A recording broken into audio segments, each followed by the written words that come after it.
नमस्कार दोस्तों, स्वागत है आपका आपके अपने चैनल ज्ञान कोश पर। ये वो जगह है जहां हम आपके लिए लाते हैं दुनिया की सबसे मशहूर और जीवन बदल देने वाली किताबों का ज्ञान का खजाना, एक नई भावनात्मक और कहानी कहने वाली शैली में। आज जिस किताब की गहराई में उतरने जा रहे हैं उसका नाम है the 7 habits of highly effective people, यानी सफल और प्रभावशाली लोगों की 7 आदतें, जिसे लिखा है महान लेखक स्टीफन आर कोवी ने।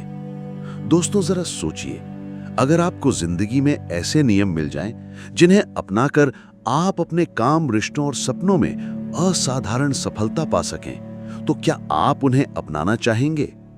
ये किताब हमें वही 7 आदतें सिखाती है, ऐसी आदतें जो हमें एक औसत इंसान से एक हाईली इफेक्टिव इंसान बना सकती हैं। तो चलिए दोस्तों, बिना देर किए शुरू करते हैं ये अद्भुत यात्रा। पहली आदत, बी प्रोएक्टिव, यानी सक्रिय बनो। जिंदगी में 2 तरह के लोग होते हैं। पहले वे जो कहते हैं मेरे हालात ही ऐसे हैं, मैं क्या करूं, और दूसरे जो कहते हैं कि मैं अपने हालात बदल सकता हूं। यही फर्क तय करता है कि हम कहां पहुंचेंगे। एक छोटे गांव का लड़का अजय शहर पढ़ने आया।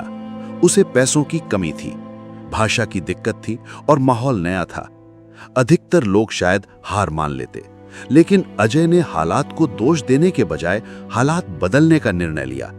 उसने छोटे बच्चों को ट्यूशन पढ़ाना शुरू किया, दिन रात मेहनत की और धीरे धीरे उसने अपनी पढ़ाई भी पूरी की और खुद का बिजनेस भी खड़ा किया। स्टीफन कोवी कहते हैं, आपकी जिंदगी आपके चुनावों का परिणाम है, आपके हालात का नहीं। प्रोएक्टिव होने का मतलब है आप अपनी जिंदगी के ड्राइवर सीट पर बैठते हैं। आप तय करते हैं कि आपको किस दिशा में जाना है। दूसरी आदत, begin with the and in mind, यानी अंत को ध्यान में रखकर शुरुआत करो। सोचिए कि आप एक ट्रेन में बैठे हैं और आपको पता ही नहीं कि यह ट्रेन कहां जाएगी। क्या आप अपनी मंजिल तक पहुंच पाएंगे? शायद नहीं। इसी तरह अगर हमारी जिंदगी में मंजिल साफ नहीं है तो हमारी मेहनत बेकार हो सकती है। एक लड़की थी स्नेहा। बचपन से ही उसने तय कर लिया था कि उसे डॉक्टर बनना है। वो जानती थी कि उसकी मंजिल लोगों की जान बचाना है। इस लक्ष्य ने उसकी हर कठिनाई को आसान बना दिया। जब भी वो थकती, जब भी उसे हार मानने का मन करता, वो अपने सपने को याद करती, मैं एक दिन लोगों की जान बचाऊंगी। कोवी कहते हैं, इफेक्टिव लोग अपनी जिंदगी ऐसे जीते हैं जैसे उनके पास एक कंपास हो।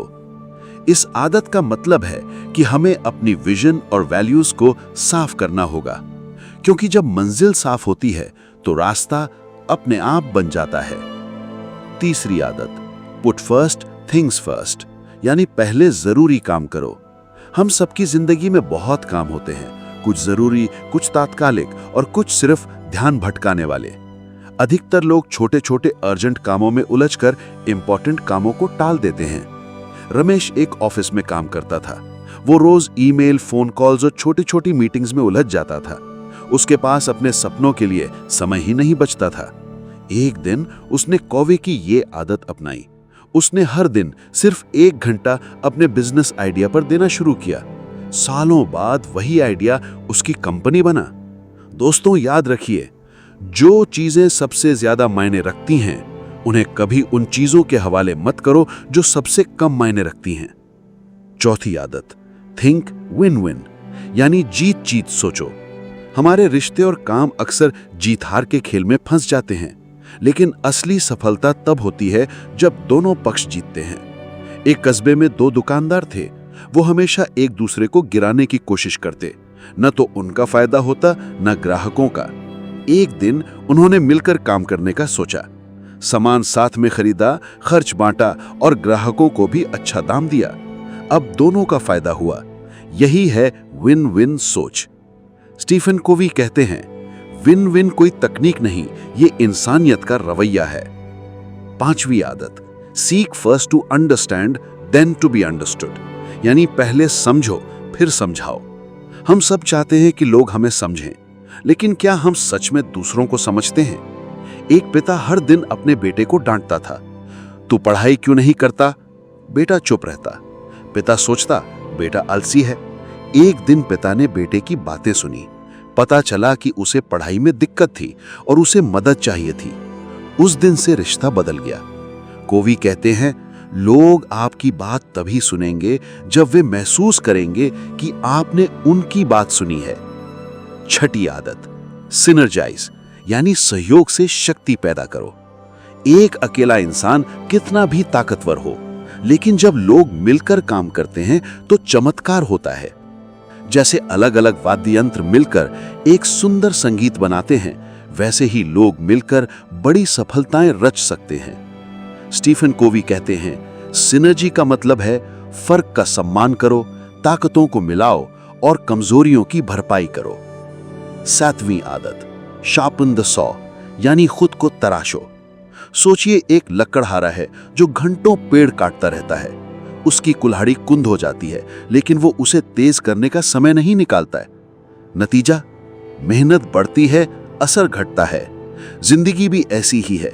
अगर हम खुद को तराशेंगे नहीं तो धीरे धीरे थक कर कमजोर पड़ जाएंगे। इफेक्टिव लोग समय निकालते हैं, व्यायाम करने के लिए, पढ़ने के लिए, रिश्ते सुधारने के लिए और आत्मिक शांति पाने के लिए। याद रखिए, आपका सबसे बड़ा निवेश आप खुद हैं। निष्कर्ष, दोस्तों, the 7 habits of highly effective people हमें यह सिखाती है कि महानता किसी एक बड़े कदम से नहीं आती, वो रोजमर्रा की छोटी छोटी आदतों से बनती है। अगर हम प्रोएक्टिव बने, मंजिल साफ रखें, प्राथमिकताओं पर ध्यान दें, विन विन सोचें, दूसरों को समझें, सहयोग से शक्ति पैदा करें और खुद को तराशते रहें, तो हम भी एक हाईली इफेक्टिव इंसान बन सकते हैं। दोस्तों, ये थी स्टीफन कोवी की महान किताब the 7 habits of highly effective people का सार। अगर ये ऑडियो बुक समरी आपको पसंद आई हो तो इसे अपने दोस्तों और परिवार के साथ जरूर शेयर करें। और हाँ, ज्ञान कोश चैनल को सब्सक्राइब करना मत भूलिए, क्योंकि यहाँ हम आपके लिए लाते हैं ऐसी किताबों का ज्ञान जो आपकी सोच बदल दे और आपकी जिंदगी को नई दिशा दे। धन्यवाद। मिलते हैं अगली किताब की कहानी के साथ।